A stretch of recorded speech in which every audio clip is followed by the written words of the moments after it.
안녕하십니까. 2020년 8월 11일 최병 무이팩트 시작하겠습니다. 오늘 여론조사 얘기 하나 해보겠습니다. 여론조사를 합동으로 했더군요. 엠브레인 퍼블릭이라는 데하고 K-스탯 리서치, 코리아 리서치 인터내셔널, 한국 리서치 이렇게 네 군데가 여론조사를 했습니다. 여기에 보면 이 네 군데가 한꺼번에 공동으로 여론조사를 한 것인데 8월 6일, 7일, 8일 이렇게 했고요. 근데 이제 뭐 검찰 인사, 공수처 설치 추진 뭐 이런 거 저런 거 최근에 검찰 개혁, 여권에서 얘기하는 검찰 개혁이라는 거에 대해서 종합적으로 물어봤더라고요. 뭐 저는 사실은 검찰 개혁이라는 단어로 여론조사를 하는 거는 적절하지 않다 이렇게 생각을 합니다. 왜냐하면 개혁이란 말이 들어가 있기 때문에 응답자들은요 흔히 개혁이라는 단어가 들어가면 개혁은 좋은 것 뭐 이런 그 선입견을 가지고 있습니다. 개혁이 실제 계약이 되는 경우를 얼마나 많이 봤습니까? 특히 이 정권에서 개혁이라는 이름으로 무엇인가를 추진하는데 실질적으로는 그걸 계약하는 과정 내지는 그런 결과를 초래한 경우가 너무나 많기 때문에 개혁이라는 표현을 넣어서 그러니까 가치 중립적인 표현이 아닌 가치가 담긴 그런 표현으로 질문을 하는 것은 여론조사에서 원래는 금기사항입니다. 개혁을 하자는데 반대하는 사람이 어디 있습니까?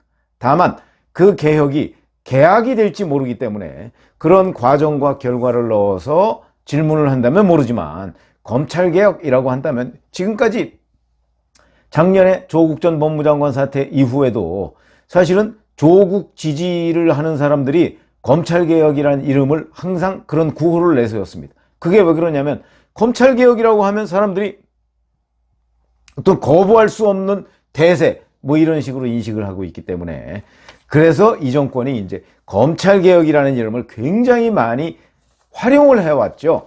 그런 점에서 본다면 이런 질문은 부적절했으나 어찌됐든 간에 그런 식으로 꼭 여론조사기관에서도 꼭 그걸 또 인용해서 조사를 하더라고요. 그러니까 당연히 조사하면 저는 적어도 5 내지 10% 정도의 어떤 일반적인 긍정 효과가 있다 이렇게 생각을 합니다. 그러니까 중립지대에 있어야 할 사람들이 긍정하고 그 다음에 부정적인 답변을 할 사람들이 중도쯤으로 옮겨오는 그런 현상이 있기 때문에 검찰개혁이라는 그런 단어로 여론조사를 하는 것은 맞지가 않다.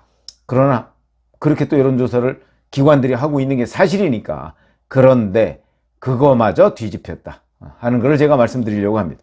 그래서 질문 내용이 좀 깁니다. 검찰 인사, 공수처 설치 추진, 추미애 장관의 수사지휘권 발동, 검찰총장 권한 축소를 골자로 한 법무검찰개혁위원회 권고안 등을 전반적으로 볼 때 정부와 여당의 검찰개혁이 어떻게 진행되고 있다고 보십니까? 이런 질문입니다. 여기에 대해서 52%가 검찰 길들이기로 변질되는 등 당초 취지와 달라진 것 같다. 이렇게 얘기한 게 52%. 그 다음에 권력기관 개혁이라는 당초 취지에 맞게 진행되는 것 같다. 이게 32%밖에 안 됩니다. 무려 20%포인트 차이가 납니다. 이거는 이미 이제 국민들이 또는 응답자들이 검찰개혁이라는 이름으로 추진되고 있는 여러 가지 방편이 여러 가지의 정책들이 검찰개혁이 아니고 사실은 검찰 길들이기였다. 이거를 이제 아는 사람이 국민의 절반. 이렇게 된다는 거죠. 그러니까 이제 검찰개혁의 그 진정성을 믿지 않는 겁니다. 국민의 절반 이상이 이 정권에서 얘기하는 검찰개혁이라는 당위성, 그거에 대해서 인정하면서도 실제는 변질됐네 이러면서 인정을 안 한다 하는 매우 중요한, 그러니까 이거는 무슨 얘기냐면 지금까지 검찰개혁이라는 이름을 넣어서 조사를 하면요 늘 긍정적인 의미가 더 많았습니다. 그런데 이 변곡점이 된 것은 조국 전 장관 사태고 그 이후로 이제는 52%대 32%로 검찰 길들이기로 변질됐다.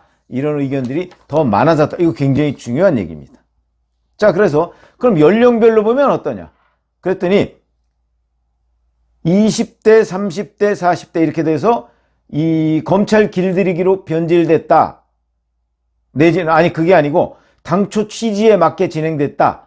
이렇게 답변한 게 역시 그건 문재인 대통령의 지지 기반인 30대, 40대에서 두드러졌습니다. 이게 전체적으로 32%인데 30대에서 40%, 40대에서 45% 보면 40대에서 특히 많은 지지가 있었다. 그러나 20대에서는 26%밖에 안 된다. 이런 얘기고요. 그럼 지역적으로 보면 역시 이것도 다른 지역은 다 엇비슷하게 나왔는데 호남에서는 46대 32. 그래서 아직도 이 권력기관 개혁의 진정성을 믿는 호남 인사들이 훨씬 많다. 뭐 이건 분명하고요. 그러면 TK에서는 어떠냐? 거꾸로 24대 61. 그러니까 검찰 길들이기로 변질됐다는 게 61. 그 다음에 PK에서는 어떠냐? 29대 56.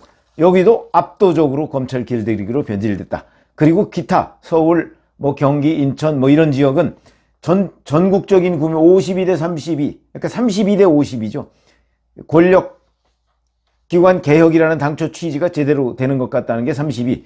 그리고 검찰 길들이기가 52. 대체적으로 이런 그것과 차이가 없다. 이런 것이고요. 그래서 이것은 검찰개혁이라는 그 어떤 그 가치가 개입된 용어에도 불구하고 드디어는 이제 이 정권이 그 민심을 잃다 보니까 그리고 거기에는 추미애 법무부 장관이 저는 상당한 기여를 했다고 보는데 그렇다 보니까 검찰개혁 너마저 마치 이런 상황이 되어버렸다. 그래서 이제 이 정권이 이 얘기는 검찰개혁은 이게 정말 그 어떤 매주를 쓴다고 치면 검찰개혁은 이제는 뭐 과거에는 팥으로 매주를 쓴다고 그래도 국민들이 믿었는데 이제는 콩으로 매주를 쓴다고 그래도 안 믿는다. 뭐 이런 분위기가 된 겁니다. 그럴 정도로 지금 문재인 정부에 대한 민심 이반 현상이 굉장히 심각하다 하는 걸 이 여론조사가 단적으로 보여주고 있는 것이다.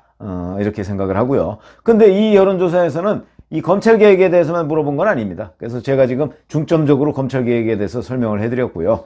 그리고 말고 이제 민주당이 최근에 뭐 국회원 구성 이거 뭐 거의 단독으로 다 해치웠죠.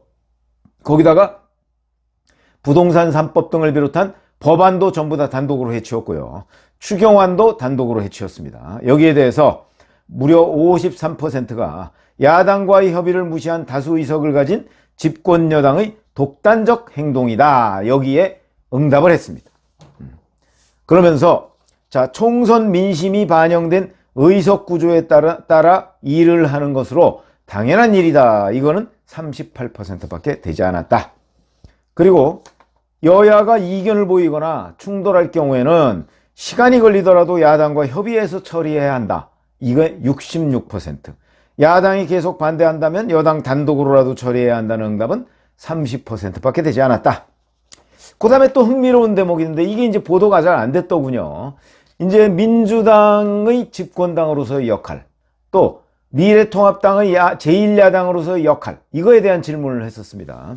근데 여기에 보니까 민주당이 집권당으로서의 역할을 잘한다. 이건 이제 5점 척도입니다. 그러니까 매우 잘한다, 잘하는 편이다, 그 다음에 못하는 편이다, 매우 못한다. 이런 4점 척도죠. 4점 척도로 했는데 그렇게 보면 매우 잘한다 8, 그냥 잘한다 34, 그 다음에 그냥 못한다 26, 매우 못한다 25. 그래서 전체적으로 보면 43대 52로 못한다는 게 많았다. 집권당. 그런데 이거는 집권당 역할을 못한다는 게 뭐 한 9%포인트 정도 그냥 우세한 정도입니다. 그런데 제1야당의 역할은 어떠냐? 이거는 상당히 심각합니다. 매우 잘한다 2, 잘하는 편 21, 못하는 편 43, 매우 못한다 27. 그래서 잘한다와 못한다 비율이 23대 70입니다. 그러니까 유권자들은 어느 당 지지 이런 걸 모두 떠나서 미래통합당이 야당으로서의 역할을 너무나 못하고 있다. 이런 거에 무려 70%입니다. 제가 말씀드렸죠. 70%라는 거는요. 밖에 나가서 여론조사를 할 때 거의 100%로 느껴지는 수준입니다. 그러니까 지금 미래통합당의 역할에 대해서 잘한다고 생각하는 사람들은 현장에서 피부를 느끼는 거는 거의 없다. 이렇게 생각하시면 되겠습니다.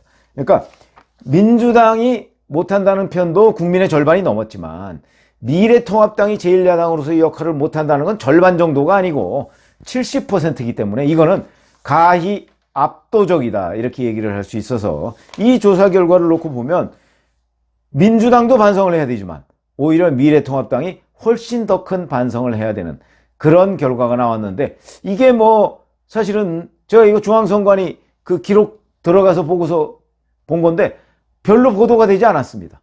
왜 그랬는지는 모르겠습니다만 별로 보도가 되지 않았습니다. 자, 그 다음에 이제 정당 지지율이 또 있습니다.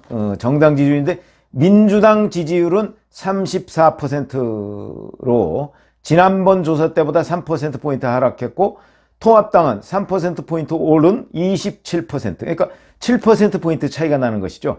근데 이게 지난번하고 따지면 지난번에는 14%포인트 차이인데 절반으로 줄었다. 근데 어찌됐든 간에 아직도 여기에서는, 그러니까 최근 리얼미터 조사에서는 0.5%포인트 정도로 이렇게 근접했다. 물론 민주당이 약간 우세합니다만은 그런 여론조사 결과가 나왔는데, 여기서는 아직 뭐 그 정도로 근접하진 않았습니다. 그거는 아마도 지지정당 없다, 이게 23%인데 여기에 대부분의 미래통합당 지지자들, 이 지지정당 없다의 다수가 미래통합당 지지자가 아닌가, 이런 생각이 듭니다. 그래서 이거를 질문을 한 번 더 하잖아요. 그렇게 되면은 이 숫자가 줄어들면서 이제 미래통합당과 민주당 지지로 또 이렇게 갈라지는 그런 성향을 보인다. 근데 여기는 아마 그렇게까지 질문을 하진 않은 것으로 보입니다. 그 다음에 이 조사는 또 다소 보수적인 게, 문재인 대통령의 국정운영 지지율에 대해서도 긍정적이다가 48, 부정적이다가 46, 그래서 아직 뒤집어지지 않았습니다. 그런데 한국갤럽 조사와 리얼미터 조사는 다 뒤집어진 지 벌써 오래입니다. 그러다 보니까 여기는 아마 상당히 보수적인 것이다, 뭐 이렇게 좀 생각이 되고요. 그러니까 제가 항상 말씀드렸듯이 여론조사는 같은 여론조사 기관의 추세를 봐야 되는 것이지, 이 여론조사 기관과 저 여론조사 기관이 서로 다른 기관에 조사한 것 또는 같은 기관에 조사했더라도 그거를 수평적으로 비교하는 것은 다소 어폐가 있다, 이런 말씀은 저는 분명히 드렸습니다. 자, 그리고 차기 대선주자 적합도, 이것도 보면 이낙연 23, 이재명 18, 윤석열 7, 홍준표 5, 안철수 오세훈 각 3, 태도 유보 31, 이렇게 되어 있습니다. 그러니까 이 태도 유보 31에 여기에 또 야당 후보감들이라고 하는 사람들의 지지가 상당히 포함된 것이 아닌가. 왜냐하면 한국갤럽이나 리얼미터 조사에서는 이거보다 윤석열, 홍준표, 안철수, 오세훈 이런 사람들의 지지가 이거보다 조금 더 나오거든요. 그렇기 때문에 아마 이 태도 유보에 야당표, 숨어있는 야당표가 있지 않을까, 이렇게 추정을 해봅니다.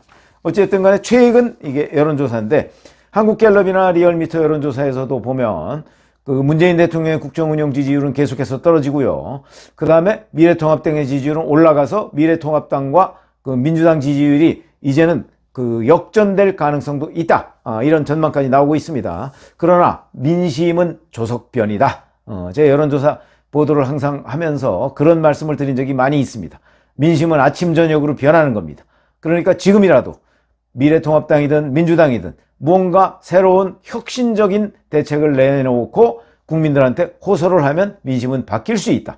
그런데 현재 청와대 노영민 비서실장과 수석 5명이 사표를 냈는데, 그거에 대해서 어제 3명을 교체했습니다. 수석들. 그러면서 뭐 노영민 실장을 반려하느냐 뭐 어쩌고저쩌고 아직도 논란이 많은데, 그런 정신 자세, 거기다 정무수석을 최재성 전 의원, 이거 아주 강성 친문이거든요.